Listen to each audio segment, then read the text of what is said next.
Hearing లాస్కి చాలా కారణాలు ఉన్నాయి. ఇప్పుడు మోడర్న్ జనరేషన్లో డీజే సౌండ్స్, తర్వాత మెయిన్గా ఈ హెడ్ ఫోన్స్, లోపల పెట్టుకునే ఇయర్బడ్ హెడ్ ఫోన్స్ వల్ల చాలా సమస్యలు వస్తున్నాయి.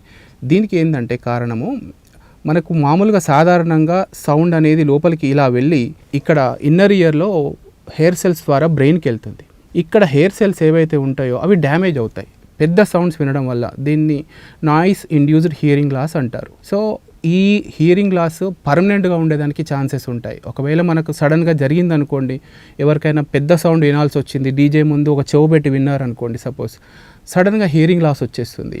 అలాంటి వాళ్ళకి ఒక 10 రోజులు మాత్రమే దీనికి అంటే వెనుకకు రావడానికి ఛాన్స్ ఉంటుంది. ఒకవేళ అది రాలేదనుకోండి, పర్మనెంట్ హియరింగ్ లాస్ వచ్చేదానికి ఛాన్సెస్ ఉన్నాయి. అంటే పర్మనెంట్గా మనం వినికిడి కోల్పోతాం. ఈ మధ్యలో ఉన్న యువత ఏంటంటే ఈ హెడ్ ఫోన్స్, ఇయర్ ఫోన్స్, ఈ డీజేలకు బాగా అలవాటు పడ్డారు కాబట్టి వాటి నుంచి తప్పించుకోవడానికి లో నాయిస్ అంటే కొంచెం మనకు స్థాయికి తగ్గట్టుగా అంటే సరిపడా సౌండ్ మాత్రమే పెట్టుకోవాలి, సరిపడా టైం వరకే వినాలి. అది అంతకన్నా ఎక్కువ పెట్టుకొని ఎక్కువ మ్యూజిక్ ఎంజాయ్ చేద్దామని అనుకుంటే మాత్రం వినికిడి లోపంలో, వినికిడి హియరింగ్ లాస్లో పడిపోయి పర్మనెంట్ హియరింగ్ లాస్ వచ్చేదానికైతే 100% అవకాశం ఉందండి.